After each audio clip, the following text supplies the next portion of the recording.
우리가 살아가는 이 세대가 여러분들 특히 한국은 다른 나라보다도 모든 것이 속도감이 있습니다. 다른 나라도 좀 빨라요.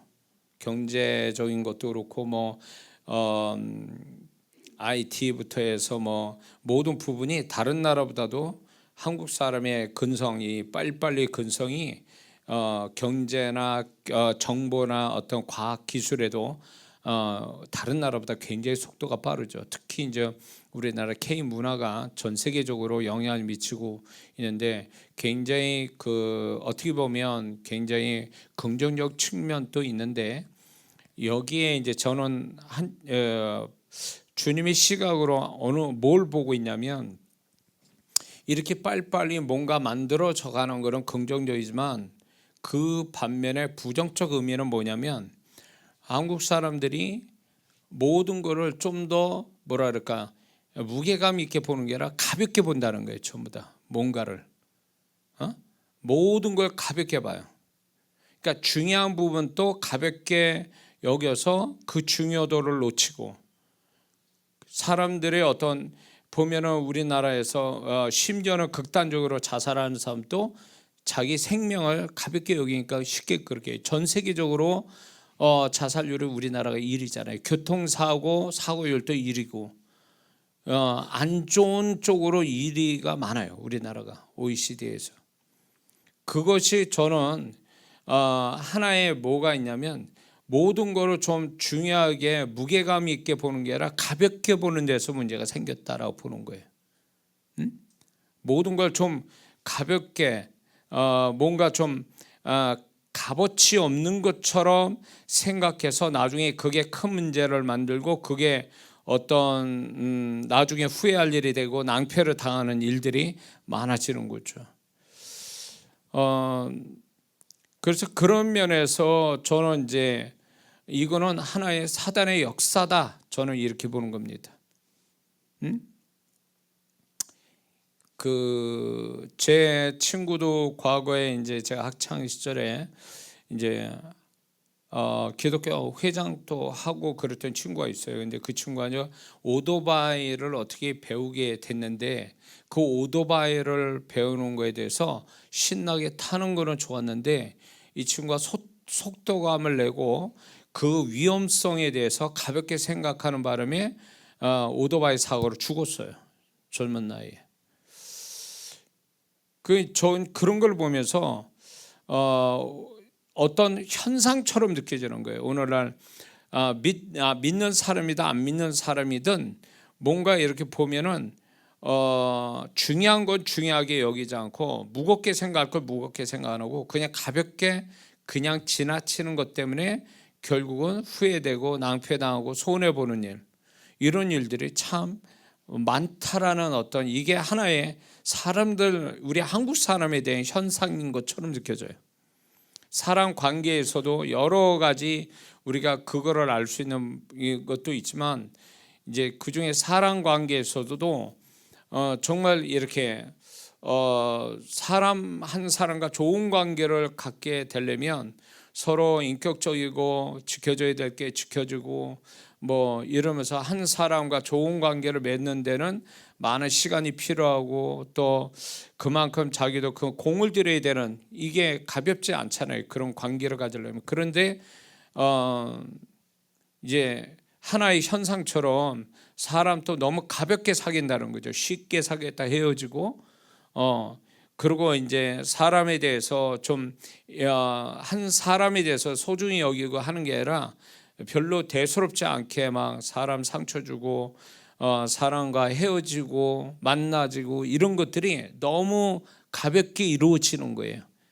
그러다 보니까 만남도 이별도 슬픔도 다 모든 게 가볍게 되어지는 가볍게 생각하는 데서 그런 것들이 많아지더라 그 얘기예요. 그런 것들이 좀 더 진중하게 좀 더 무게감 있게 하면은 좋은 결과를 가져올 수 있을 텐데 너무 가볍게 생각하는 그것이 서로의 고통과 손해를 불러오게 하더라 그 얘기죠.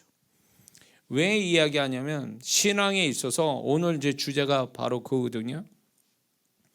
오늘날 우리 구원에 대해서 우리가 예수 믿고 구원받았다라는 것이 목사가 제가 보는 관점에서 과거보다도 훨씬 더 구원에 대해서 소홀히 여긴다, 가볍게 생각한다 라고 여겨지는 거예요. 그러니까 심지어는 영혼들이 교회에 왔어도 목사님이 다 그렇지는 않겠지만 그 사람이 구원받았는지, 인격적으로 예수님을 영접해서 구원받았는지를 확인하고 그게 얼마나 중요하고 거기서부터 신앙을 다시 만들어지는 이런 것들을 인식시켜 줘야 되는데, 성도가 오면 그거부터가 아니라 그냥 교회 다닌다, 교회에 왔다라는 그 하나만으로 그 사람을 생각하는 거죠. 구원부터 시작하는 게 아니라 교회에 나왔다는 거로 그 사람을 비중을 둔다면 이건 처음부터 뭔가 잘못됐다는 얘기죠. 응? 그러다 보니까 성도는 성도대로, 사역자는 사역자대로 이 구원의 개념을 너무 가볍게 생각한다는 거죠. 너무 가볍게 생각해. 제가 그 한참 전도에 미쳐가지고, 노방전도에 미쳐가지고 한 2년간 막 전도에 미쳐서 전도할 때에 너무 이제 준비된 영혼들을 길바닥에서 많이 만나고 길에서 극적으로 막 예수님 영접하고 이런 일들이 막 나가면 그런 영혼들을 만나서 구원시키는 일들이 많다 보니까 예수 믿고 구원시키는 게 별거 아니다라는 생각을 가진 것 같아요. 제가 이게 너무 쉽구나 이제 가볍게 생각한 거예요. 심지어는 다 죽어가신 분도 복음을 전해서 예수님을 영접하고 바로 얼마 있다 돌아가시는 경우도 있었고, 제 전도 어떤 그 저기를 볼 때 그런가 하면 깡패 같은 사람도 제가 길에서 복음 전해서 예수 영접해서 길바닥에 무릎 꿇고 울면서 예수 영접시키는 극적인 사건도 생기고요. 그러다 보니까 이게 구원을 이렇게 쉽게 가서 딱 복음 1분 전하고 30초 예수 영접시키는 일들이 다반사로 일어나니까 저도 모르게 구원받게 하는 게 쉽다라는 가볍게 생각한 마음이 있었단 말이에요. 근데 하나님이 그게 아니다라는 걸 저를 가르치기 위해서 어떤 일이 있었냐면, 지금도 그게 오래된 얘기인데도 20년이 넘었죠. 한 30년 가까이 된 이제 동네에서 전도를 하는 거예요. 그때는 한겨울이었죠. 이렇게 이제 동네를 돌아다니면서 제가 외치면서 전도를 했거든요. 그 길에 사람 만나는 사람마다 붙들고 복음 전하고 예수님 영접시키고 이런 일을 매일 했어요, 제가. 그런데 어느 날은 이제 복음을 전하는데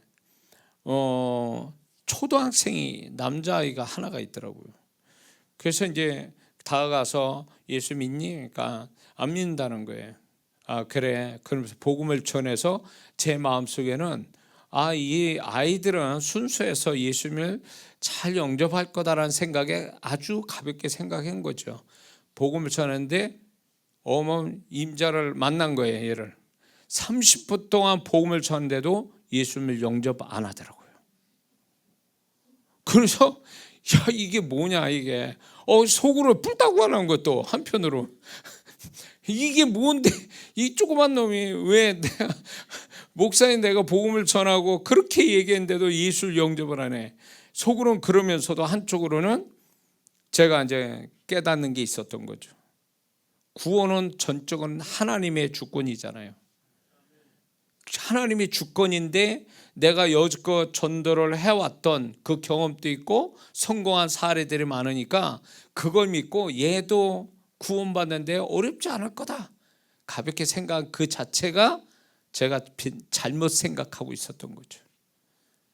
그분이 역사를 하셔야 깡패도 무릎 꿇고 예수님 영접, 눈물 흘리면서 예수님 영접하는데, 하나님이 역사하지 않으면 이 아이, 그 초등학생, 그 만만하게 본 그 초등학생도 예수님 영접할 수가 없다라는 거. 성령이 아니시면 예수님을 주라 시인하지 못한다라는 이 말씀이 확 와닿는 거죠.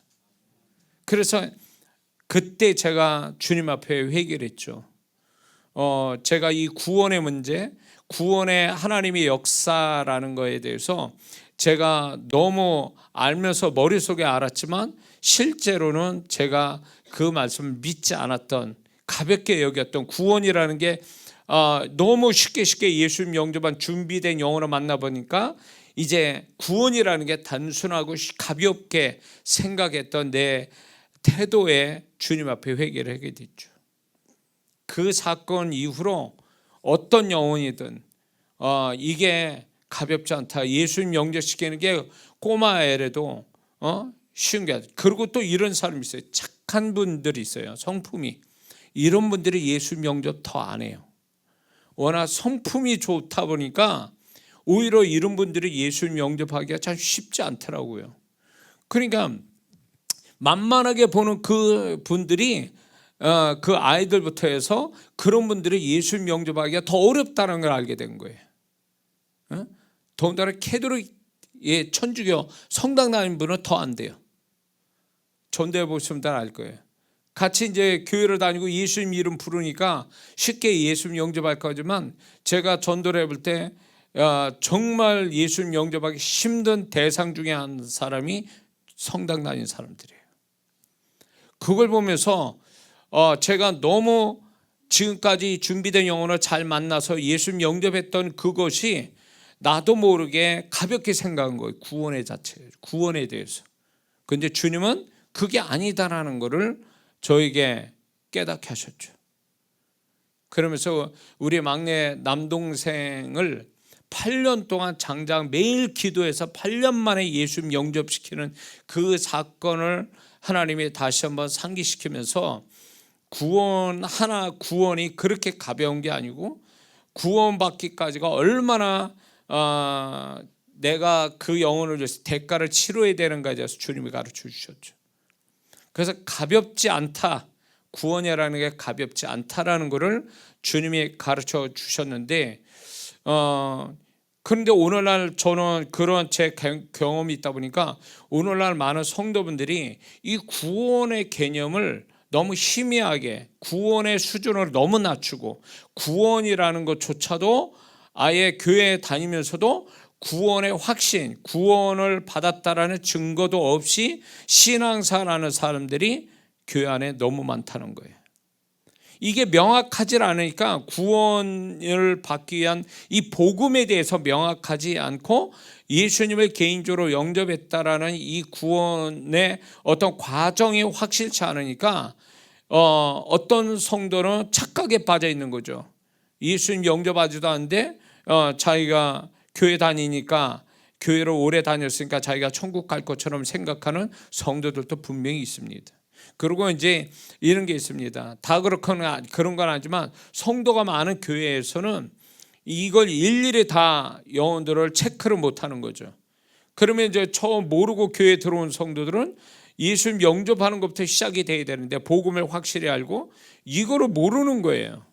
그래서 교회 와서 그냥 이게 익숙해지는 거죠. 교회 생활이 익숙해지는 게 나는 하나님의 자녀가 됐다라고 착각하는 성도들도 많다라는 거죠.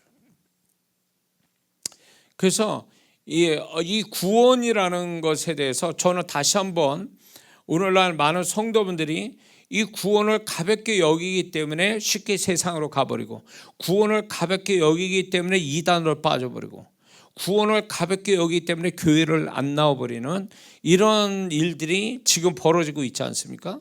그러니까 많은 성도분들이 미혹받아서 세상으로 가고 이단으로 가고 세상 사람 반, 교회 다니는 그 어떤 그거 반반씩 섞여서 이중적인 모습을 가지고 신앙생활을 하는 이 모든 것들의 원인은 뭐냐, 근본적인 원인은 뭐냐 할 때 구원에 대한 확실한, 이 구원은 성경에서 하나님은 구원에 대해서 어떻게 생각하시는지에 대해서 이거를 명확하게 배운 적이 없기 때문에 그렇다는 거죠. 이거를.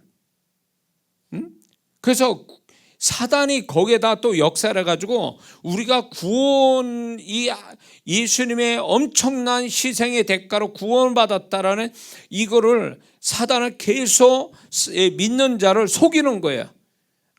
그게 입술로 복음 듣고 예수님을 마음속에 구세주로 영접했다는 이 단순하고도 짧은 시간에 예수님을 영접한 이 사건에 대해서 이거를 굉장히 가볍게 생각하는 거예요. 그러니까 사단이 이거에 대해서 그거를 가볍게 별거 아닌 것처럼 생각하게 만들거든요. 그러니까 이제 절간에 다니는 사람이나 이슬람교 믿는 사람들 같이 아주 철저하게 그리고 대가를 치르는, 그래야 극락왕생이 되고 그 다음에 천국 간다라는 이 이슬람교의 이런 어떤 거에 매력을 빠지는 거예요. 어려우니까 그렇게 해야 뭔가 이루는 성취감도 있고 그래야 내가 자격이 있다라는 생각하니까 거기 다 넘어가는 거죠.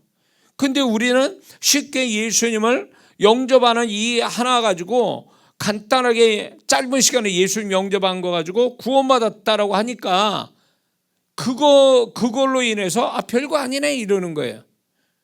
근데 여기서 이거를 사역자가 또 멘토가 이거를 가르쳐야 되는데 예수님 영접한 것이 이게 가볍지 않다는 것을 크게 두 가지를 얘기해 줘야 되는데, 하나는 그 구원을 이루기 위해서 예수님이 얼마나 엄청난 희생을 치렀는가를 그걸 얘기해 줘야 되거든요.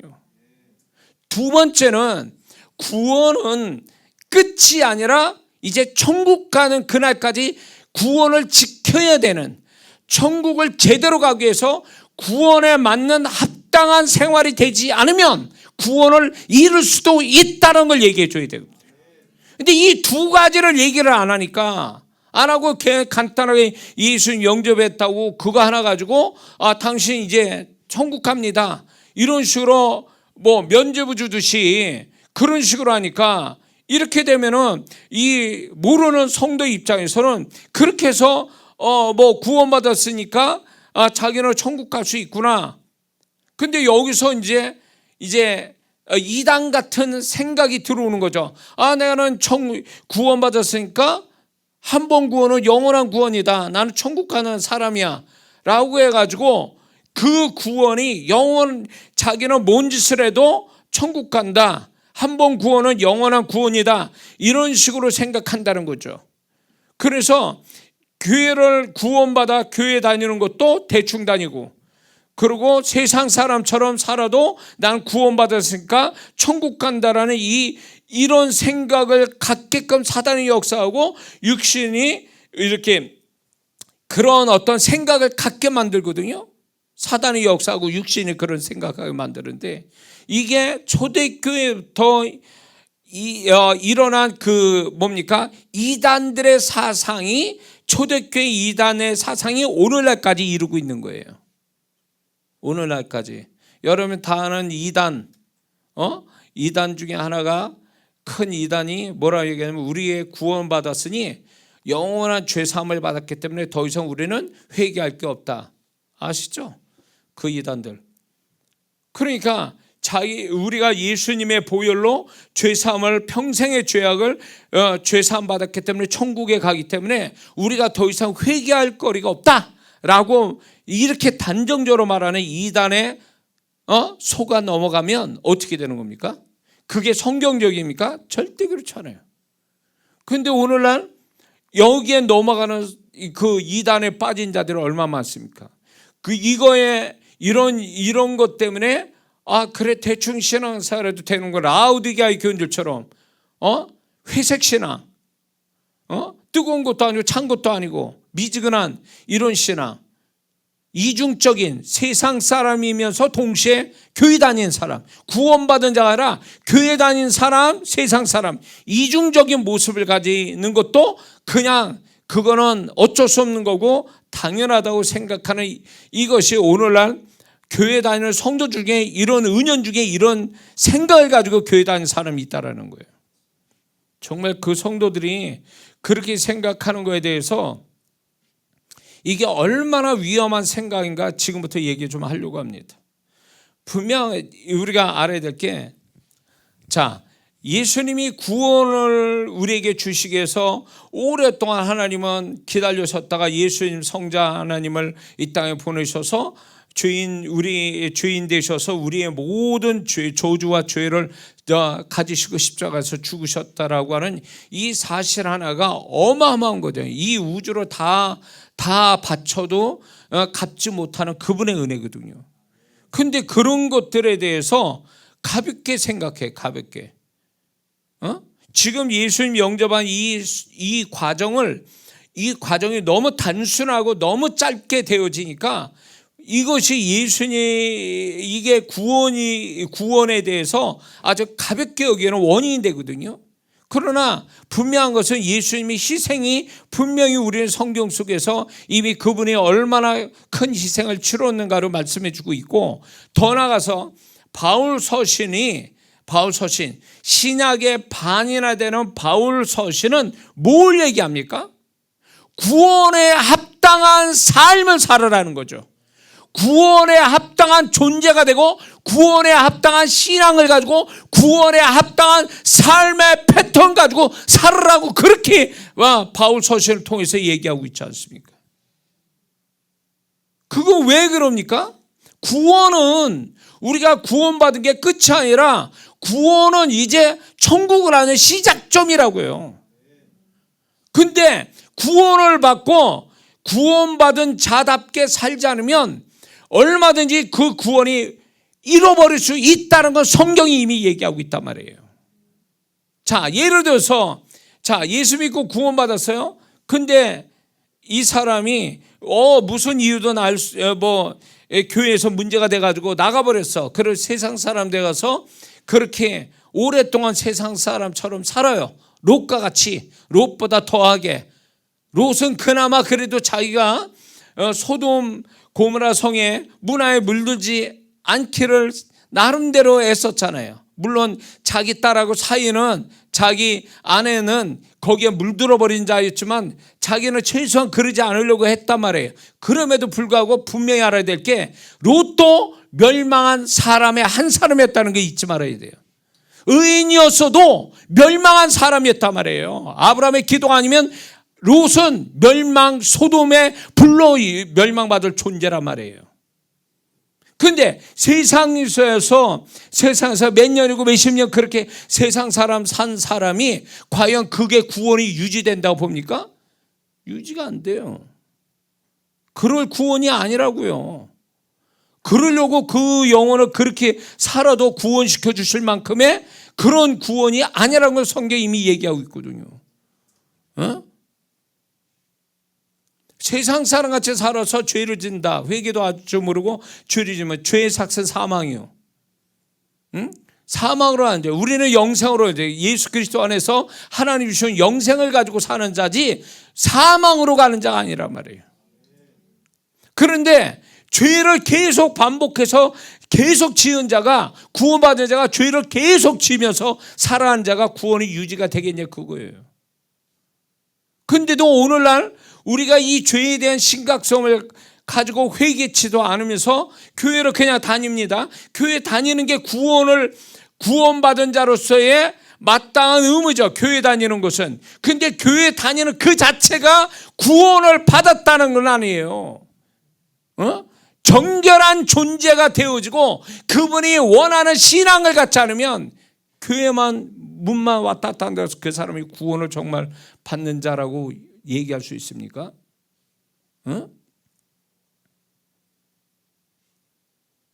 이 구원을 심각하게 중요하게 여기지 않고 믿는 자답게 세상 사람보다 세상 사람같이 착한 사람이 되기 위해서 교회를 다닌다? 신앙 기술자 되려고 교회 다닌다? 이게 구원이 확실치 않는데 그 위에 뭔들 신앙생활 한다 그래서 그 사람이 과연 그 사람의 신앙이 나중에 정말로 저 위기가 올 때 그 신앙이 유지될 수 있겠냐 그 얘기예요.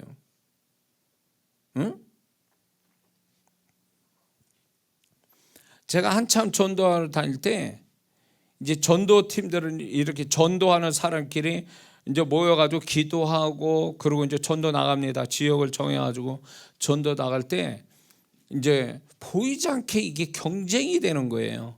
뭐 오늘날 누구 만났는데 뭐 예수님 영접했다. 그래서 전도해서 영혼 구원시키는 것이 하나의 기록처럼, 하나의 무슨 뭐 어떤 훈장처럼 이런 식의 어떤 변질된 거죠. 전도 모임이 순수한 마음이 아니라 전도자끼리의 뭔가 자랑하고 싶은, 영혼을 얼마나 몇 명이나 구원시켰는가 이거 가지고 전도 끝나고 돌아오면은 저 전도 발표를 하거든요.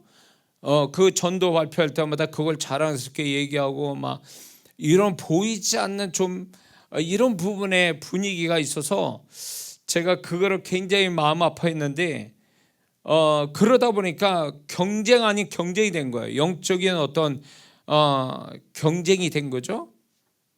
그러니까 무슨 일이 벌어지냐면 이런 일이 벌어요. 그래서 이제 그거를 제가 이제 얘기를 꺼냈단 말이에요.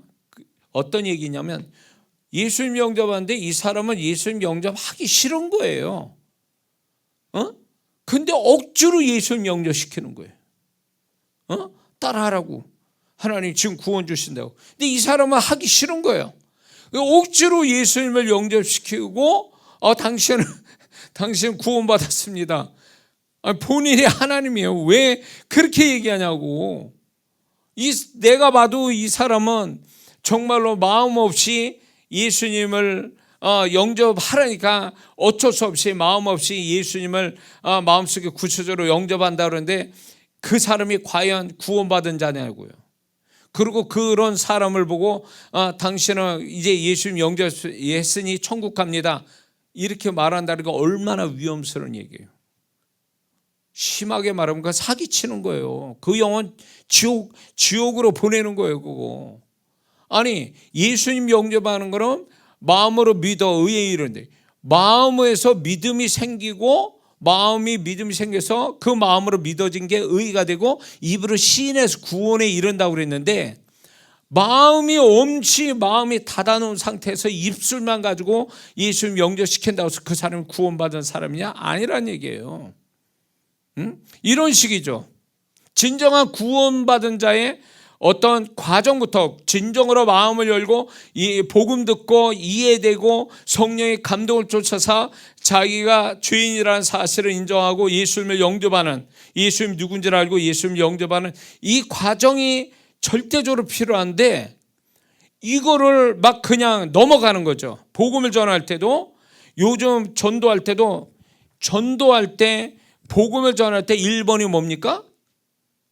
복음을 전할 때 1번이 뭐예요? 당신은 죄인입니다. 죄 가지고 죽으면 지옥 갑니다. 이게 1번이잖아요. 죄인이라는 걸 인정이 돼야 구세주인 예수님의 가치가 나타나는 거 아니에요? 근데 죄인이라는 거를 얘기를 안 하는 거예요. 아니 그 사람이 죄인이 아닌데, 죄인이라고 아니라고 하는데 무슨 예수님이 구세주가 되겠냐고. 그 복음도 이상하게 전하는 사람들도 있더라고요. 마음 닫아놓은 사람을 입술로만 영접했다고 구원받았다고 하지 않나? 죄인이라는 걸 인정도 안 한 사람한테 구원받았다고 말하는 거, 이건 굉장히 위험한 거예요. 이런 식으로 전다는 거는.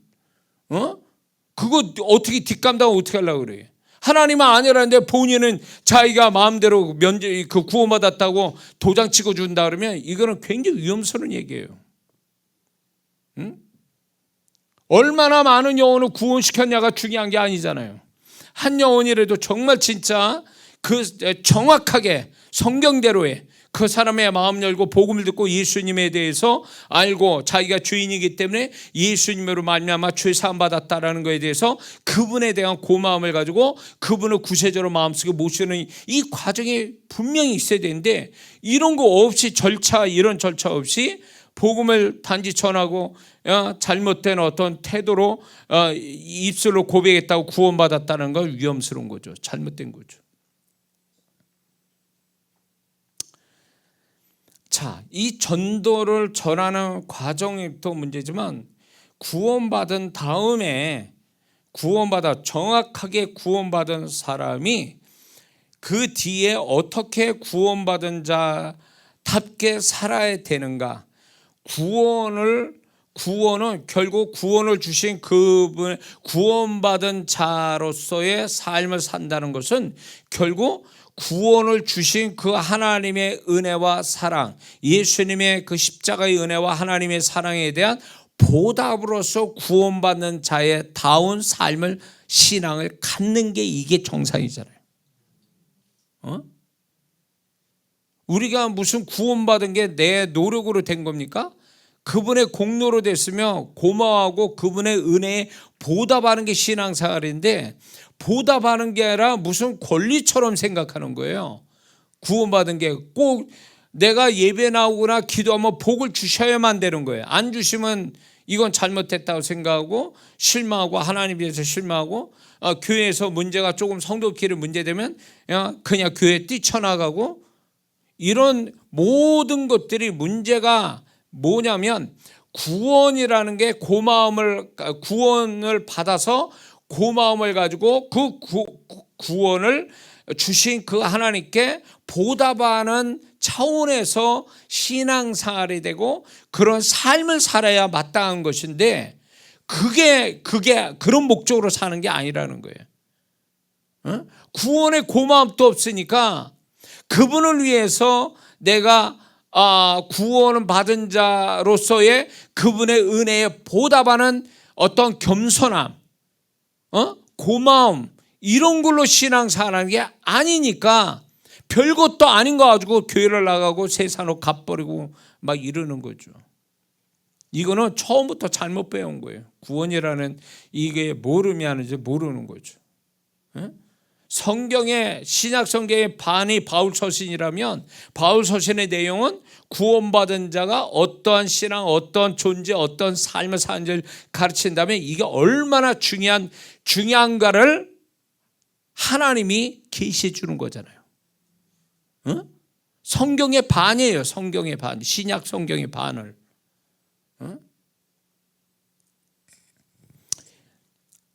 그래서 마귀는 끊임없이 우리의 구원을 가볍게 여기고 별거 아닌 것처럼 생각하고 수준을 낮춰서 정말로 구원이 정말로 뭐 잃었다가 되찾고 막 이런 식으로 뭐 주거니 받거니 막 버렸다가 다시 찾고 뭐 이런 식의 어떤 구원을 별거 아닌 것처럼 사단이 역사하고 있다는 거죠. 오늘날 교회가 텅텅 비고, 유럽 교회가 텅텅 비고, 미국 교회가 10년 안으로 3만 교회가 없어진다나 문을 닫는다든가, 우리나라도 지금 코로나 때문에 문을 닫았잖아요. 그 성도들이 다른 교회로 다 갔습니까? 제가 들리는 우리 그 목사님들 이렇게 모여서 들어보면 성도들이, 그러면 코로나 때 안 나온 성도가 교회를 끝나면 교회 나왔냐? 아니요, 안 나타났어 끝까지. 그러면 그 성도가 추적해 보면 큰 교회 가냐? 그것도 아니에요. 신앙 버린 거예요. 코로나 핑계 대고. 그러니까 이거는 하나의 우리가 살아가는데 어떤 내가 어쩔 수 없는 상황에 의해서 교회를 못 나올 수도 있었던 때가 있잖아요. 그것 때문이 아닌 거예요. 우리가 정말로 그분이 나를 위해서, 나를 구원해 주시기 위해서 그분이 희생한 것을 알고 구원의 고마움을 가지고 신앙생활을 하는 사람이라면 희생도 하고 손해도 보고 대가를 치를 마음으로 정말로 신앙을 지켜야 되는데, 그럴 마음이 없는 거예요. 구원은 받았는데 구원에 보답하는 희생, 손해, 대가, 이런 어떤 그분을 위한 것이 없다라는 것은 구원을 잘못 알고 있는 거죠. 구원에 대해서. 그러니까 오늘날 많은 성도분들이 구원을 가볍게 여기다 보니까 구원받아서 그분을 위해서 살아야 된다는 것에 대한 소위 말하면 부담감 내지는 거부감을 갖고 있는 거예요. 교회 주일날 한번 나오면 되는 거 아니야? 이 정도면 된 거지 뭐 얼마나 더 하라는 거야 나보고. 이런 식이죠. 거기다 11조 하라 그래 봐. 아니 지금 먹고 살기도 힘든데 무슨 11조요. 지금 그런 유튜브도 있죠. 그 기독교인들 뭐 11조 왜 하냐, 주일을 왜 나가냐, 그러면서 그거를 이상하게 얘기하는 사람들도 있습니다. 아니 하나님이 예수님을 통해서 우리를 구원해 주신 이 어마어마한 거에 대해서 정말로 우리가 보답하기 위해서 최소한의 신앙생활이 하나님의 은혜 보답하는 모습인데, 기본적인 모습인데, 이거마저도 인색하고 이거를 왜 해야 되는지 이유와 핑계대고 변명거리만 있으면 어떻게든지 신앙생활 안 하려고 하는, 이것은 구원받은 자의 잘못된 모습이라는 거죠. 만약에 이 초대교회 때나 정말로 한 50년 전만 거슬러 올라가도 이런 식의 신앙생활을 그분들이 생각할 때는 이해를 못 한다는 거죠. 응? 옛날 러시아가 이제 소련이었을 때 정말로 점조직으로 해가지고 믿는 자들이 점조직으로 이제 모여가지고 숲속 같은 데서 예배드리고 그리고 그 다음에 언제 다시 만날지 몰라서 껴안고 서로 울고 그러면서 헤어집니다. 그러다가 이제 KGB에 잡혀가지고 결국은 순교당하는 크리스찬들이 많았단 말이에요. 중국에도 마찬가지고, 북한에도 마찬가지고, 아랍 계통에도 마찬가지고. 구원받았다라는 그 하나 가지고 순교당한 자들이 수도 없었다고요. 이 공산국가 아랍 국가에서도. 거기에다가 이제 말씀대로 구원받은 자로서 하나님과 많은 증인 앞에서 내가 예수 믿는 자라는 걸 그분이 침례받으라고 그러니까 주님의 말씀 명령이 있기 때문에 침례받다가 잡혀서 순교당한 자들도 수두룩 해요. 성경 편지 보면은. 과거에 제가 그걸 보면서 눈물을 흘리고 막 이랬는데, 예수 믿자마자 그거에 감격하고 정말 말씀의 첫 번째 순종하는 침례받다가 순교당한 자들을 이해하기도. 그분들이 볼 때에 그렇게 정말로 순교를 당하는 걸 오히려 기쁘게 여기고, 순교를 당한 자들의 신앙의 밑바탕이 뭡니까? 기본이 된 게 뭐예요? 예수님의 날 위해서 죽으셨다. 그러므로 내가 구원받아 천국 가는 자가 됐다. 그러니 내가 그분을 위해서 마땅히 그분을 위해서 살아야 되고, 그분을 위해서 사는데 생명을 내놓으라니 나는 생명을 기꺼이 내놓는다. 할렐루야 하면서 천국 가는 거 아니에요. 근본이 그거잖아요. 그 신앙이 그거잖아요. 사형수가 정말로 흉측한 죄를 범한 사형수가 정말로 죽을 때 예수님을 거기서 만나서 영접하고 정말로 이제 사형을 당할 때 박효진 장로님이 그 간증을 제가 감명 있게 정말 감동적으로 들었는데, 그 사형 당할 때 그 사형 집행하는 사람을 향하여 당신들도 예수 믿고 천국 갔으면 좋겠다. 나는 뇌졸연에서 죽지만 나는 이 죽음 다음에 난 천국 갑니다. 그러니 당신들도 예수 믿고 죄 사함 받아 천국 가세요. 그리고 찬송 부르고 진짜 정말 사형 당한 그 이야기들을 제가 들었거든요. 그 뭘까요? 왜 그 흉악한 살인범이 사형당하는 그자가 어떻게 그렇게 찬송 부르며 앞에 있는 집행관한테 그렇게 복음을 전하고 죽을 수 있는 거예요? 뭐예요 그게? 그건 구원의 확신이 있었기 때문에 그런 거예요. 그분이 예수님이 나를 위해서 죽으셨다는 이 진리의 지식에 대해서 성령으로 생생하게 경험이 되니까 그래서 죄사함 받고 이제 나는 하나님으로부터 의롭다함을 위해서 나는 죽음에 천국 간다는 이 복음, 예수님 희생으로부터 해서 구원받아 죄사함 받고 천국 간다는 이 구원의 과정에 대해서 너무나 확신을 가지니까 죽는 것도 두려워하지 않는 거죠. 이 신앙이 돼야 되는 거거든요, 우리는. 근데 이게 점점점 희미해져 가고 있는 거예요. 우리는 먹고 사는 문제, 그러니까 하나님이 나를 도와주셔야 되고, 안 도와주시면 실망하고, 축복되지 않으면 그것 때문에 맥이 빠져가지고 교회 다닐지 말지를 고민하고 있고, 이런 신앙이 왜 생깁니까? 인간은 타락한 본성을 가지고 있기 때문에 그렇게 생각할 수밖에 없어요. 뭔가 자기에게 큰 도움을 받지 않으면 뭔가 누군가를 위해서 뭘 할 때 갈등 가질 수밖에 없는 거예요. 이 사람이 나한테 아무것도 안 도와주는데 그 사람한테 계속 뭘 도와준다고 생각해 보세요. 그러면 갈등 가질 수밖에 없지. 계속 이렇게 도와줘야 되나? 내가 손해보면서 이렇게 아니에요. 그러면서 이제 내가 더 손해보지 말아야지, 관계 끊어야지, 이럴 거 아니냐 말이에요. 그러니까 구원의 확신이 없으니까 교회 생활을 이런 식으로 한단 말이에요. 이런 식으로.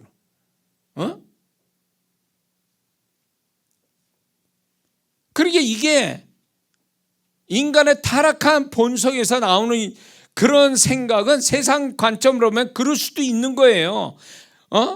하나님이 나한테 뭐 해준 것도 없는데 내가 하나님께 뭘 자꾸 하라고 목사님 뭐 얘기하지, 교회 와서 뭔가 해야 되는 부담감은 같이, 그러니까 교회 나가고 싶지. 이런 것들이 결국은 근본적인 문제로 뭐냐면 구원의 확신, 구원의 감격, 구원에 대한 감사가 없으니까 이렇게 나타나는 거예요. 근데 이것이 우리가 예수 영접할 때 성령님이 아니고는 예수를 주라 시인하지 못한다고 그랬잖아요. 그러므로 우리는 구원을 확실히 성령의 역사에서 구원받은 거잖아요.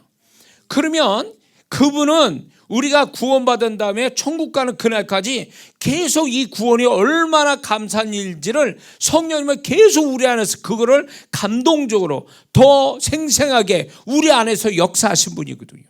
이게 없으면 자꾸 구원을 받고 교회 다닌다는 게 이게 부담스러운 거예요. 아무것도 아닌 것처럼 생각하는 거예요. 손해보는 것 같아. 하나님이 나한테 해준 것도 없고 나는 계속 교회 다니면서 피곤하고 내가 하나님께 받은 것도 없고 뭘 자꾸 하나님 앞에 뭘 해야 되는 부담감 갖고, 그럼 누가 신앙생활 하냐고.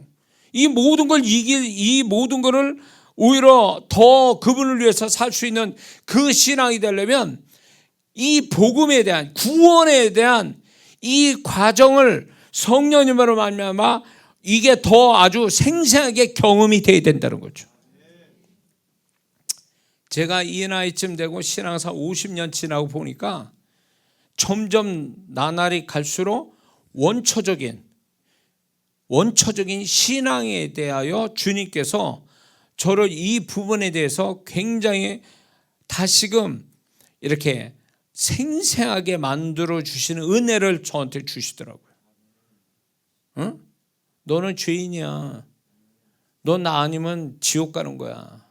그러면서 내가 너를 얼마나 사랑해서 여기까지 와서 너를 구원시켜서 여기까지 내가 얼마나 너를 사랑해서 여기까지 너를 인도해 왔는데, 그러니까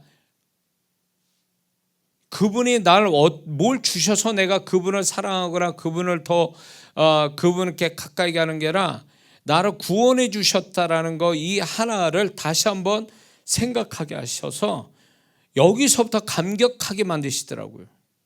그리고 세월이 갈수록 그래, 뭐 이 세상에 사는 사람은 똑같이 먹고 자고 그렇게 사는 거지. 근데 조금 더 잘 먹고, 그렇다고 막 하루에 6끼 7끼 먹는 사람은 어디 있어요? 먹는 거 좋아하는 사람이 6끼 7끼나 먹지.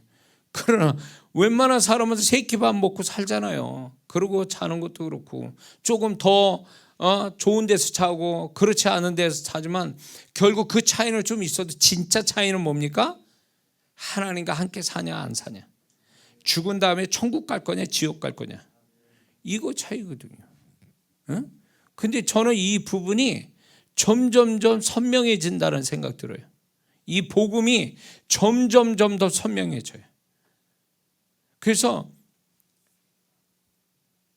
제가 주님 구원받고 여기까지 오는 데 있어서 제가 주님을 위해서 행한 것이 있지만 이게 아무것도 아니라는 생각이 드는 거예요. 내가 지금 주님의 통로자 되고 제가 주님 위해서 애쓰고 뭐 그런 세월들이 주님의 나를 위해서 구원해 주셔서 여기까지 나를 붙들고 여기까지 저를 인도해 주신 그거 생각하면 내가 그분 앞에 하는 건 아무것도 아니다라는 생각이 드는 거예요. 그래서 제가 이건 주님 앞에서도 늘 고백되어지는 게 뭐냐면, 주님, 제가 더 이상 저에게 뭘 주시지 않아도 좋으니까 저는 오로지 저를 구원해 주시고 여기까지 인도하신 거에 대한 보답으로 제가 살겠습니다. 그 구원에 보답하는 보답하는 차원에서 제가 살겠습니다. 이 고백을 하거든요. 지금도. 응? 더 뭐 그분 앞에 더 얻는 거는 더 이상 바라지 않고 그분을 위해서 내가 구원해 주신, 제가 그분한테 제 아내 박 목사도 얘기했지만 전 두 가지를 명백하게 제가 구원에 보답하는 두 가지, 저는 두 가지를 완전히 정의하고 지금 살아가고 있거든요. 그래서 주님께 그래, 주님 제가 두 가지를 반드시 보답해 드려서 이 세상 떠나고 싶다고 얘기해요. 두 가지. 그게 제가 나를 구원하신 보답하는 큰 두 가지라고 생각해요. 그래서 저는 그 두 가지를 중요하게 여기고 지금부터 살아가고 있는 거거든요. 그러니까 주님이 어쩌면 그런 부분을 저를 보시면서 기뻐하실지는 몰라요. 왜냐하면 그게 모든 기초가 구원에서부터 출발이 된 거거든요. 전에는 목사 되고 나서도 그런 거가 중요치 않았어요. 그냥 당장 지금 해야 될 일, 돼야 될 일, 뭔가 필요한 것들 이런 걸 공급해 주신 그 하나님에게 집중되어 있었지, 나를 구원하셔서 이 구원이 얼마나 중요한지에 대해서 이거에 대해서 깊이 생각해 보면서 목회해 본 적이 없거든요. 당연한 거고 그게 얼마나 그게 엄청난 축복인가를 생각하지 못한 채 지금 왔으니까 주님이 어느 순간부터인가 제 신앙이 기본으로 돌아가게 하시더라고요. 기본으로.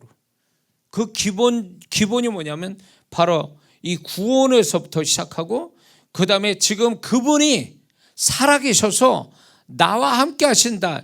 이건 아주 너무너무 명확한 건데 많은 성도들이 이거를 경험하지 못하고 이걸 중요시 여기지 않는 거에 대해서 주님이 저한테 얘기하셨고, 저는 주님과 함께 사는 사람으로서의 이 부분은 정말로 너무나 중요한 부분이기 때문에 어떻게 보면 저는 이 기본적인 거를 강조하는 메신저인지도 몰라요. 제가 말씀이 실상이 되는 것이 하나님 뜻이에요. 말씀은 지식이 아니고 이론이 아니에요. 말씀은 증명이 돼야 되는 거예요. 나를 통해서. 그렇기 때문에 우리는 말씀을 안다라고 한다면 말씀이 경험돼서 증명될 때 비로소 나는 말씀을 안다라고 말할 자격이 되는 거예요. 말씀을 이해하는 거는 우리가 말씀을 실제적으로 경험돼서 아는 거에 반만 아는 거예요. 반 정도 온 거예요. 그 반은 증명시켜야 되는 거예요. 말씀을. 이걸 그분이 기뻐하신다 그거예요. 그러니까 그분이 기뻐하는 건 세 가지예요. 구원의 확신을 가지고 살아가는 거, 지금 또 살아계신 그분과 함께 사는 거, 그분을 알아들이는 거, 그리고 말씀을 증명시키는 거. 이게 그분이 원하는 거라는 거죠. 기뻐하는 거. 그런데 제가 이런 메시지를 20년 넘게 이 메시지를 전하는데 그분이 여전히 제 입에서 그런 메시지를 전하게 하시는 거 보면 이 메시지가 얼마나 중요한지를 저는 다시 한번 깨닫게 돼요. 제가 전하면서. 그리고 얼마나 동시에 많은 성도들이 이 부분에 지나치고 이걸 가볍게 여겨서 중요하게 여기지 않는 거에 대해서 주님이 안타까워서 이 말씀을 전한다는 거죠. 자, 살아가는데 여러 가지 문제 있어요. 신앙생활하는데 여러 가지 문제 있어요. 그런데 이 세 가지에는 문제라고 생각 안 하는 거예요. 이 세 가지에 대해서는 별로 대수롭게 생각 안 하는 거예요. 근데 이 세 가지만 정확하다면 그분이 나머지는 다 책임져 주실 수 있는데 우리는 이 세 가지를 지나쳐 버리니까 문제가 다양하게 많은 거야. 이걸 하나하나 다 상대해야 되는 거지. 이걸 다 하나하나 또 해결해 나가야 되고.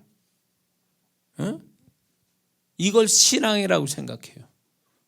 이렇게 해결하고 이렇게 하는 게, 그분을 찾아서 뭐 해결하는 게 아니요.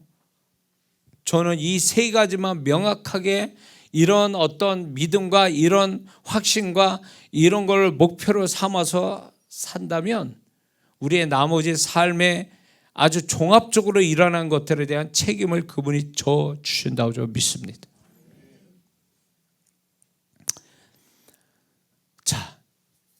우리가 이 구원에 대해서 너무 뭐랄까 가면 갈수록 가벼워지고 정말 겁없는 성도들이 기독교의 어떤 성경을 안 들고 기독교의 약간 대표를 된다라는 사람들이 이제 성경을 변질시킨 일들이 막 생겼거든요. 여러 가지 말씀의 본질에서 벗어나는 신학자라고 하는 사람들, 그리고 성경을 유리하게 하나님은 구약에 저주하신다는 것을 유리하게 현재에 하나에 합리화시켜서 그거를 호도해서 성도들을 미혹시키는 자들이 나타나고 있거든요. 말씀을 왜곡시켜서 더하고 빼고 이런 식으로 해가지고 갈수록 과관이에요. 갈수록. 그래서 신앙생활이 점점 갈수록 성도분들도 그렇고 이제 갈 바를 몰라서 자기가 신앙에 가는 길이 그분이 정말 인정하는 길, 그분이 책임져 주시는 그 길을 가고 있는 조차도 성도들은 모르고 있다고요. 워낙 그 앞에 지도자, 가이드 할 만한 사람들이 다 이상한 쪽으로 빠져버리니까, 그런 사람들이 너무 많으니까, 그런 사역자하고 같이 갔다가는 같이 지옥 가는 거고. 응?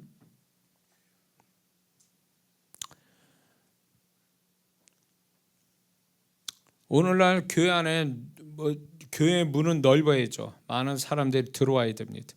그래서 그러나 들어온 영혼들은 반드시 구원을 배워야 돼요. 구원에 대해서 처음부터 끝까지 그 과정을 확실히 성령의 임재 속에서 그 진리를 배우면 성령께서 그 사람의 이 구원에 대한 생생하게 그 사람 안에서 계속 뭐랄까 그 구원을 깊이 생각하게 만들고 구원을 좀 더 구원의 기본을 가지고 신앙생활 제대로 할 수 있도록 성령님이 도우신다는 거죠.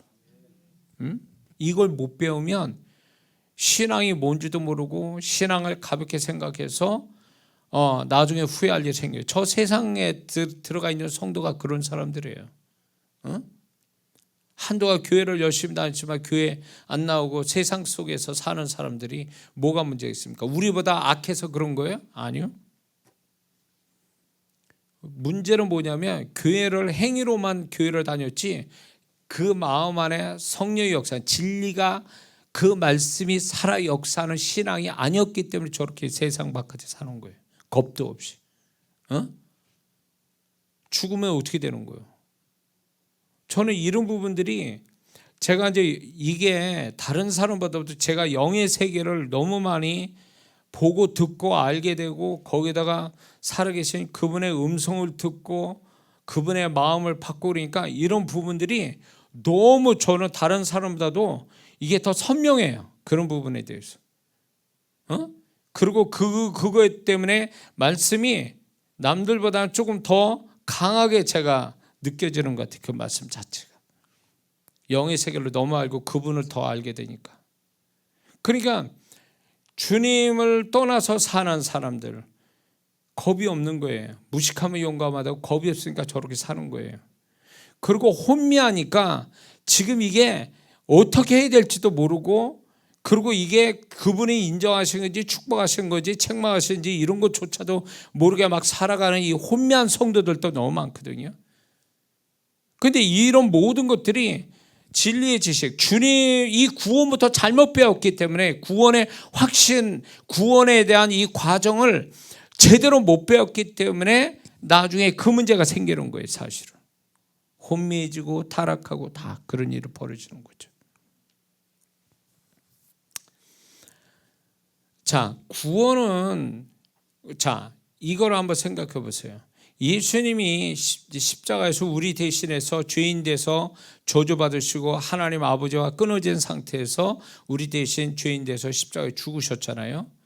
그분이 죽으셔서 부활하신 다음에 우리를 구원의 문을 열어놓으셨는데 그분이 뭐 때문에 죽으신 거예요? 그분이 왜 오셨고 그분이 왜 죽으셔야 돼요? 분명한 이유는 하나예요. 우리 죄 때문이거든. 믿습니까? 이 기초 성경 공부하는 것 같은 기분이 드네요. 목사님들은 그냥 이해하고 들으세요. 다 아시는 거니까. 자, 죄 때문이에요. 죄 때문에 그분이 오셨고 죄 때문에 죽으셨어요. 그리고 죄사함을 주시고 천국 가는 길을 여셨어요. 그러면 그분이 나를 위해서 구원의 길을 열어주신 그분의 은혜에 보답하는 길은 명확해요. 거룩함을 가지고 사는 거예요. 그게 구원의 은혜에 보답하는 길이라고. 제가 두 가지를 제가 구원을 보답하는 삶으로 지금 산다는데 그 중 하나가 그거죠. 거룩함이죠. 응? 근데 자, 구원받은 자가 거룩함을 살지 않는다면 구원을 무시하는 게 되고 구원을 짓밟음과 똑같이 되는 거예요. 그건 다시 말해서 예수님이 십자가를 완전히 모독하는 거예요. 그런 자가 과연 계속 그걸 반복하고 있다면 그 사람이 과연 구원을 지키는 자일까요? 아니요. 구원을 잃은 자예요. 구원을 잃은 자라고. 자, 마태복음 7장 21절을 보면 나더러 주여 주여 하는 자마다 다 천국에 들어갈 것이 아니요 아버지의 뜻대로 행하는 자라야 천국에 들어가느니라. 그렇다면 아버지의 뜻대로가 뭘까요? 데살로니가전서 4장 3절을 보니까 아버지의 하나님의 뜻은 이것이니 너희의 거룩함이라. 그러니까 우리가 구원을 해 주셨으니 죄에서 건져서 우리 구원해 주셨으니 우리는 이 죄를 버리는 삶이 구원 보답하는 길이고 구원을 지키는 길이거든요. 그 구원을 지키는 자가 결국 천국에 들어가는 자격을 얻는 거예요. 그런데 이단은 지금 한 이단은 그렇게 얘기하죠. 한 번 죄사함 받았는데 무슨 또 죄사함 받으라고 하느냐. 죄사함 받아 천국 들어간 사람인데 뭘 또 회개하라고 그러냐. 우리가 구원받았다고 회개를 안 합니까? 우리가 살아가면서 짓는 죄, 요한일서에 사망에 이른 죄와 사망에 이르지 않는 죄가 있다고 그랬는데 그 죄를 거듭 반복해서 말씀하잖아요. 바울서신에서도 얘기하고. 그게 믿지 않는 자에게 얘기하시는 게 아니란 말이에요. 믿는 자, 예수 영접한 자에게 얘기하시잖아요. 바울서신을 보면은. 근데 우리는 이 구원을 하나의 그냥 별거 아닌 어떤 뭡니까? 대학교 다니면 그 대학 배치 다는 것처럼 그 별거 아닌 것처럼 생각하고 신앙생활 사람이 얼마나 많습니까? 그게. 근데 우리의 구원은 분명히 제가 거듭났습니다. 우리의 구원은 이게 천국 가는 시작을 알리는 거지 그게 끝이 아니란 말이에요. 구원받았다 끝나는 게 아니라 구원받은 건 이제 천국 가는 길에 들어선 거예요. 그 죽는 순간까지는 그 길이 인정을 받아야 천국에 들어가는 거지 구원받은 다음에 정말 그 사람이 구원받은 자답게 살지 않으면 구원이 정말로 있을까요? 제가 이거를 좀 이 구절을 얘기하고 싶어요.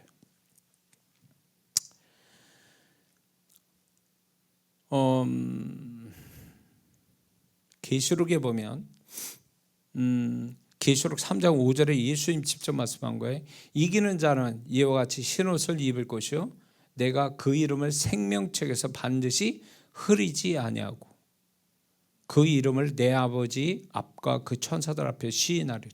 여기서 흐리지 아니하고라는 이거는 약간 그 해석에 이거는 원어상으로 볼 땐 좀 안 맞아요. 원어는 무슨 뜻이냐면 그 이름을 생명책에서 반드시 지워버리지 않는다 그랬어요. 지워버린다. 그러니까 흐리지 아니하다라 흐리다라는 이것은 지워버리다라는 원어의 뜻이에요. 근데 한글 성경 여기 한글 성경은 좀 애매하게 표현되어 있거든요.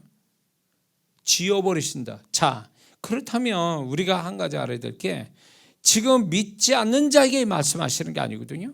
믿는 자에게 얘기하시는데 하나의 흰옷을 입는 거는 구원받은 자의 상징이거든요. 표시거든요. 그런데 그 이름을 생명책에서 지우지 않겠다라고 말씀해요.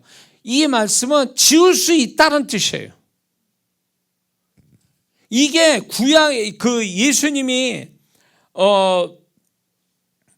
여기에서 보면 구약에서도 보면 구약에 출애굽기 32장 32절 33절에 그러나 이제 그들의 죄를 사하시옵소서 모세가 그러죠. 그렇지 아니하면 원컨대 주의 기록하신 책에서 내 이름을 지워 버려 주옵소서.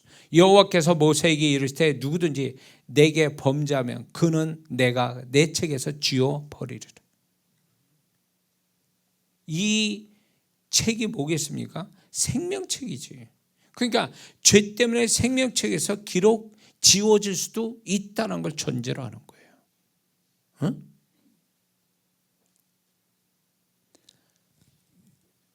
생명책이라는 걸 있잖아요. 생명책. 예수님 앞에는 하나님 앞에는 4가지 책이 있어요. 성경에 나타나기를 4가지 책 중에 첫 번째가 생명책이에요. 행위록이에요. 그 다음에 주의 책이에요. 기념책. 이 4개의 책이 그분 앞에 펼쳐져 있다고 그랬어요. 생명책은 이 사람이 구원받았냐 안 받았냐의 그 기록을 얘기하는 거거든요. 그런데 예수님이 무섭게 말씀하는 거예요. 내가 그 생명책에서 그 이름을 지워버리겠다. 지우지 않고 그 이름을 내 아버지와 그 천사 앞에서 시인한다. 그러니까 지울 수도 있고 그대로 있을 수도 있다라는 이 말씀 속에 무서운 거예요. 그러니까 많은 사람들이 구원받았으니 뭔 짓을 하고 살아도 나는 결국 천국 간다라는 이 논리는 위험스러운 사단이 주는 음성이에요. 주님은 하나님도 주님도 이렇게 말씀하지 않아요. 응? 그리고 오늘 우리에게 이제 우리가 빌립보서 2장 12절에 끝머리에 너희는 복종하여 두렵고 떨림으로 너희의 구원을 이루라 이렇게 말씀하고 있는데 이루다라는 얘기는 지난 주에도 말씀드렸지만 이루다라는 것은 성취하다, 만들어 가다 이런 뜻이거든요. 이거는 문법상 현재 진행형을 의미하는 거예요. 결국 뭐냐면 구원에 합당한 어떤 행위를 지속적으로 나타내어 계속적으로 구원을 성취해 가야 한다는 걸 의미한다는 거예요. 한 번 착한 일하고 한 번 교회 나왔다? 그걸로 아니라는 거예요. 그게 일시적인 단회적인 걸 얘기하는 게 아니라 이건 계속의 의미를 갖고 있는 거예요. 구원을 계속 이루어야 된다.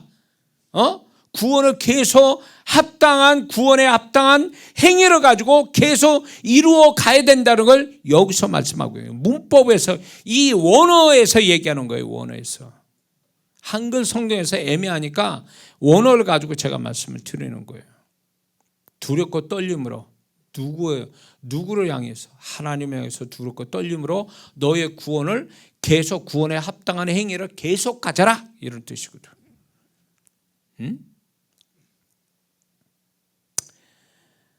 자, 그래서 이거는 분명히 얘기하고 끝내려고 합니다. 구원은 저는 구원을 이룰 수도 있다. 저는 이렇게 감히 말씀드리고 싶어요. 구원은 한 번 구원은 영원한 구원이다. 이거 위험한 거죠. 이 말이 어떻게 보면 죄를 짓게 하는 빌미를 주는 거예요. 사단이 얼마든지 역사할 수 있는 틈을 내주는 것과 똑같아요. 우리가 하나님 구약을 보세요. 하나님의 백성들을 다 민족보다도 그들이 하나님 자녀답게 하나님 백성답게 율법이라는 걸 주셨잖아요. 율법이라는 걸 주셔서 율법을 지키냐 안 지키냐에 따라서 하나님이 그들에게 대하는 태도가 다르시잖아요. 타 민족하고 다른 거 하나님의 택한 백성의 다른 민족과 다른 거는 율법을 통해서 하나님이 순종할 때 복이요 불순종하면 저주예요 이렇게 얘기하셨거든요. 근데 보세요. 누구에게 얘기하는 거예요? 타민족이 아니라 하나님이 택한 백성에게 이야기하잖아요. 하나님의 택한 백성이 불순종하면 저주받는다 얘기하잖아요. 그 저주 속에 죽음이 있잖아요. 이게 또 계시되는 게 뭐냐면 광야 생활했던 이스라엘 백성들이 가나안 땅에 들어가야 약속을 받은 자들이잖아요. 그러나 가나안 땅 들어가기 전에 죽은 자들이 많았잖아요. 그들이 하나님이 광야에서 죽기로 예정된 자들입니까? 아니에요. 그들이 죽을 만한 죄를 범하여 죽임을 당한 자들이잖아요. 그래서 천국 못 가잖아요. 즉 가나안 땅 못 들어가잖아요. 이게 계시된 거란 말이에요. 응? 계시된 거라고. 그런데 그냥 대충 막 이중적인 신앙, 이중적인 삶을 살고 이중적인 존재가 돼서 살아가는 거에 대해서 과연 그 사람이 하나님 앞에서, 하나님은 아시겠지만은 그 사람이 정말로 안정권에 들은 구원받은 자다, 저는 그렇게 말하고 싶지 않아요. 이렇게 말한 사역자가 있다면 저는 이 사역자 그 말에 책임을 져야 돼요, 하나님 앞에서. 응? 그래서 이렇게 말해서 그 성도가 그렇게 살아서 지옥 가면 누가 책임져야 돼요? 차라리 높은 수준을 얘기해서 그 수준에 맞춰 살도록 격려하고 몰아가는 게, 저는 이 메신저가 그래야 된다고 저는 믿습니다. 너무 수준을 낮춰가지고 성도들이 그래도 괜찮은 것처럼 하나님 말씀을 너무 수준을 낮춰가지고 괜찮은 것처럼 얘기한다면 이 사람은 제가 볼 때 분명 하나님 앞에서 저는 심판받을 거라 봅니다. 그럴 것 같으면 예수님이 그 많은 엄청난 희생을 하실 이유가 없는 거예요. 구원이 그렇게 하찮은 거라면. 자, 그래서 우리는 구원을 이룰 수도 있는 가능성이 있다라는 때, 그 가능성은 뭐냐? 구원을 이룰 수 있는 거, 무엇 때문에 구원을 이룰 수 있는 거다 할 때 저는 이걸 말하고 싶은 거예요. 말로 구원받았으니 말로 구원을 이룰 수도 있다라는 거예요. 잠언서 18장 21절, 죽고 사는 것은 혀의 권세에 달려, 죽고 사는 것이 혀의 권세에 달려 있나니. 우리가 살기 위해서 예수님 영접했습니다. 그러면 우리가 말로써 예수님 안 믿습니다, 나는 예수님을, 나는 나하고 상관없다, 이렇게 말한다면 이 사람은 구원을 이룰 수 있다는 거. 말로 구원받은 거 말로 이룰 수 있다는 거죠.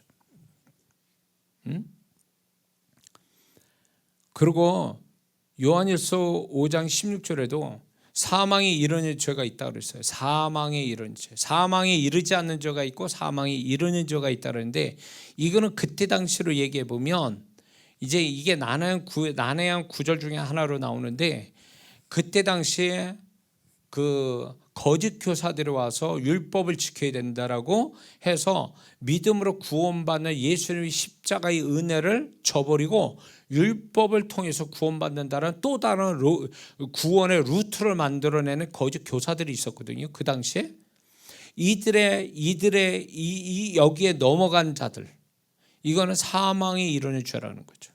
소위 말해서 복음을 배반하는 자들, 이런 자들이 사망에 이르는 죄라고 성경학자는 해석을 합니다. 근데 그러면 오늘날에는 과연 그럼 이단은 볼 거 없어요. 그 이단에 빠진 자들은 사망에 이르는 죄를 가진 자들이죠. 그런데 이게 사망에 이르는 죄가 이단에 속한 자들만 한정돼서 얘기할 거냐? 아니요. 이 사망에 이르는 죄를 우리가 이해하기 위해서 계시적인, 아까 얘기한 광야에서 죽임을 당한 자들, 구약에서 율법을 안 지켜서 불순종해서 죽은 자들, 이걸 생각해 보면 이것이 사망에 이르는 죄가 오늘날 성도에게도 있을 수 있다는 거죠. 저는 그렇게 해석하고 싶은 거예요. 성경에 보세요. 고린도전서 6장 9절 10절, 갈라디아서 5장 19절에서 21절, 히브리서 13장 4절, 이 구절들이 다 세상에 속한 치명적인 죄들을 다 열거를 하시거든요. 바울을 통해서 열거하시는데 이거는 누구 때문에 얘기하는 거예요? 안 믿는 자를 얘기하는 게 아니에요. 교회 안에 믿는 자들이 범하는 이 죄를 범하게 되면 하나님의 유업을 받지 못한다 그러거든요. 하나님의 나라의 유업을 받지 못한다. 상속을 못 받는다는 얘기는 결국 뭘 얘기하는 거예요? 그거 못 받는 거예요. 어? 고린도서 6장 10절, 9절, 10절을 하나 이 얘기 제가 말씀을 전합니다. 불의한 자가 하나님의 나라를 유업으로 받지 못할 줄 알지 못하느냐?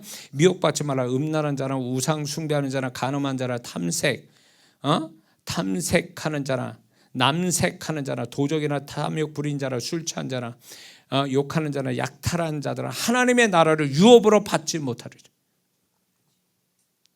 하나님 나라에 들어가지 못한다. 하나님 나라를 상속을 못 받는다는 건 구원을 못 받는다는 얘기예요. 그러니까 바울 서신은 뭘 강조하냐면 구원받은 자의 합당한 신앙과 삶을 못 살면 결국 그 구원도 이런 식으로 취소될 수 있다. 강조하고 있는 거죠. 구원을 이룰 가능성이 또 뭐가 있냐면 배도. 데살로니가 후서 2장 3절을 보니까 누가 어떻게 하여도 너희는 미혹되지 말라.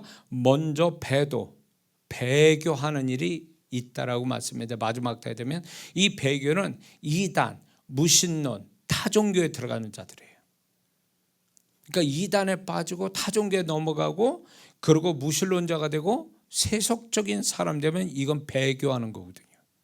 이런 자들은 구원 못 받습니다.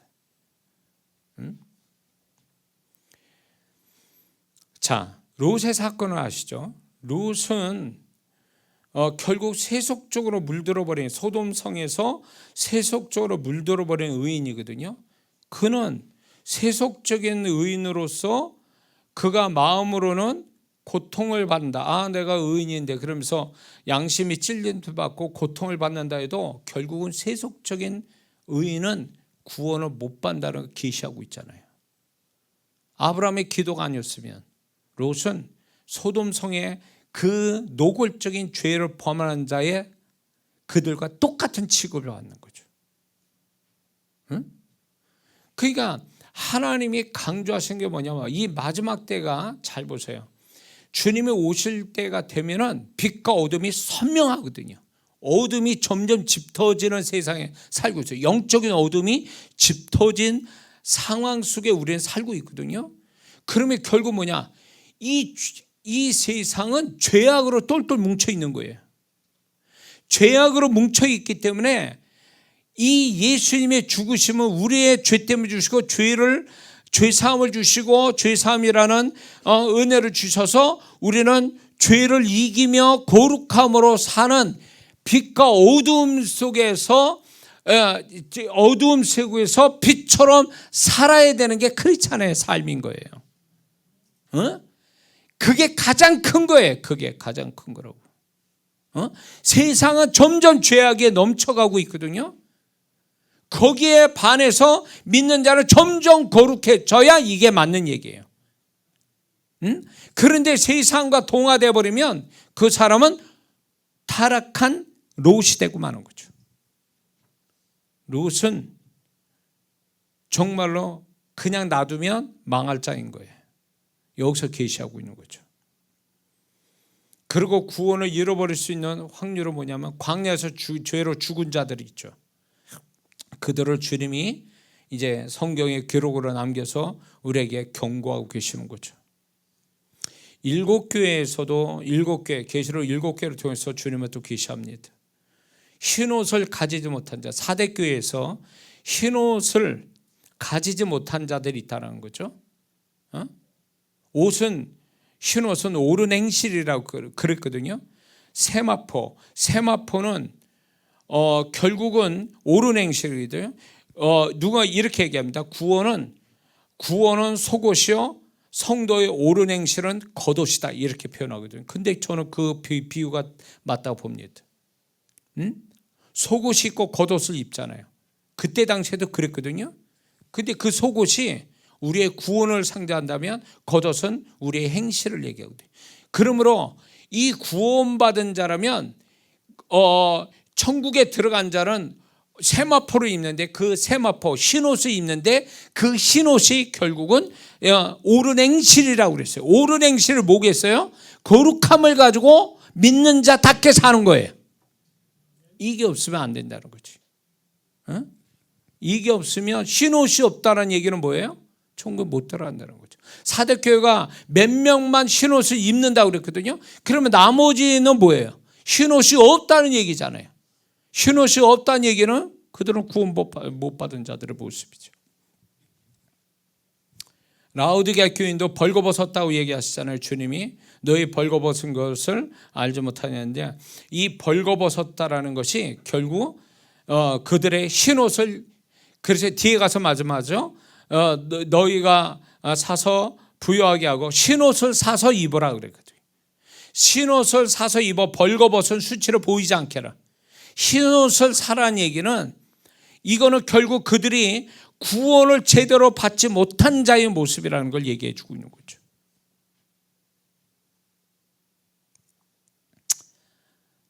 심각합니다. 그래서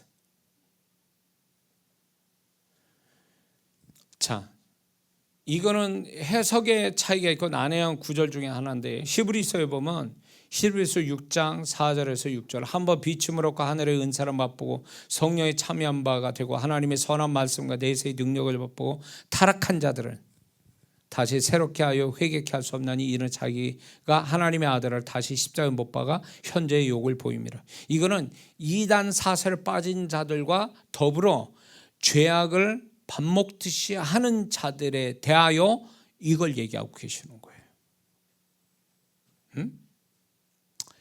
히브리서 10장 26절 29절을 보면 우리가 진리를 아는 지식을 받은 주 짐짓 죄를 범한 적, 이 짐짓이라는 말은 짐짓 죄를 범한 적, 이거는 고의적으로 계속 짓는 죄를 얘기하는 거예요. 근데 고의적으로 계속 죄를 지면 구약에서는 도피성이 있었는데 그 도피성은 뭘 얘기하냐면 고의로 지은 살인죄를 지은 죄가 아니라 고의가 아닌 살인죄를 짓는 자는 도피성으로 피하여서 살 기회를 주기 위해서 도피성을 만드셨잖아요, 하나님이. 그런데 고의적으로 살인을 범한 자는 도피성에도 못 들어가요. 혜택을 못 받는다는 거죠. 그러니까 그렇게 되면은 짐짓 죄를 범한 자 다시 속지 않은 제사가 없고 오직 무서운 마음으로 심판을 기다리는 것과 대적하는 자로 소멸할 맹렬한 불만 있으리라. 그러니까 계속적으로 이 히브리서는 바울이 뭐 저자라고 그러기도 하고 그렇지 않다라고 해서 이제 저자에 분명치 않은 데가 히브리서거든요. 그럼에도 불구하고 이 신약의 서신서 안에는 끊임없이 우리가 구약의 하나님이 택한 백성가 어떻게 살아야 되는지에 대한 율법을 통해서 기준을 가지고 말씀하셨고, 광야 생활할 때 이스라엘 백성들에게도 이거를 경고하고 계셨고, 이런 거를 통해서 신약에 와서도 분명히 우리가 구원받은 자로서의 어떤 모습을 살아야 되는지를 명확하게 제시해주고 계시거든요. 그렇기 때문에 이거는 하나의 교훈적으로 우리가 아는 차원이 아니라 이것이 생명의 길을 가는, 내 구원을 지키고 내가 천국을 넉넉하게 들어갈 수 있는 생명의 길을 가게 하는 어떤 길 안내서라는 거예요, 바울 서신이. 믿습니까? 그렇기 때문에 우리가 이 구원을 이루기 위해서 구원을 지켜야 된다는 거죠. 구원 받았으면 천국 가는 날까지 구원을 지켜야 돼요. 왜 지켜야 됩니까? 이 구원을 뺏어가는 것들이 있기 때문에 그래요.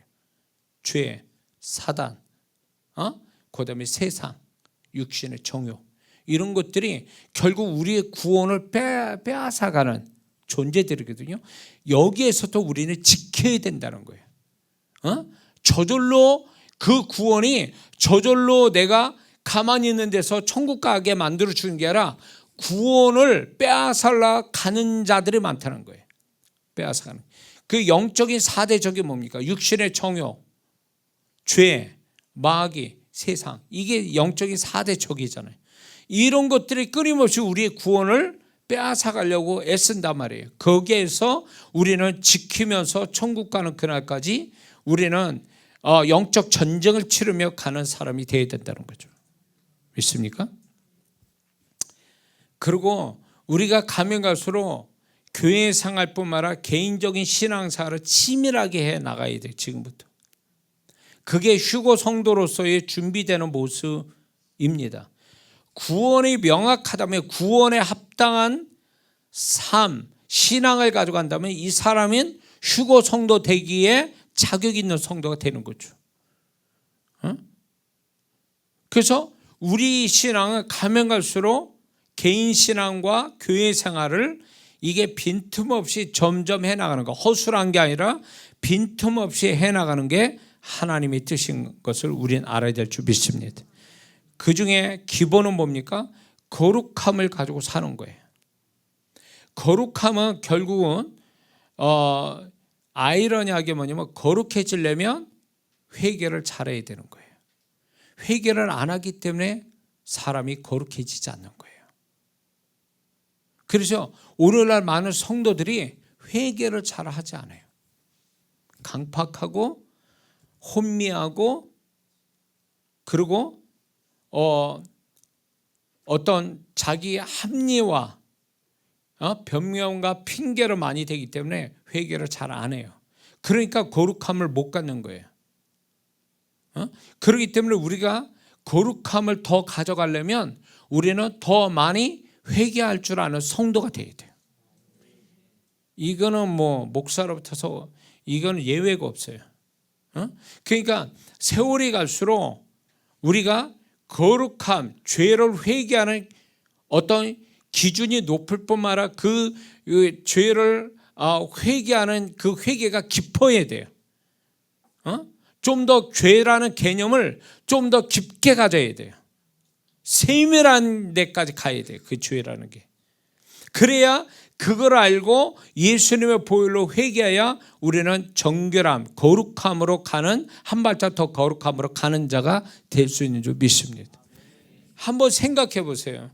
정말 우리가 회개를 제대로 하고 사는 자인가? 구하는 것 많은데 회개는 구하는 것만큼 또 회개를 안 한다면 이 사람은 신앙의 기초가 무너지는 모습을 갖고 있는 거예요. 우리가 구하는 게 다 구하지 못해도 내가 그분 앞에서 거룩함을 갖기 위해서 계속 거룩함을 더 가져간다면 하나님이 내가 구하는 것들에 대해서 책임져 주실 줄 믿습니다. 그리고 우리가 구원을 지켜가기 위해서 대가를 치를 마음을 가지고 살아야 됩니다. 그래서 좀 더 신앙이 우리가 좀 더 내 신앙, 나라는 존재와 신앙과 삶을 하나님께 초점 맞춰서 가기 위해서 내가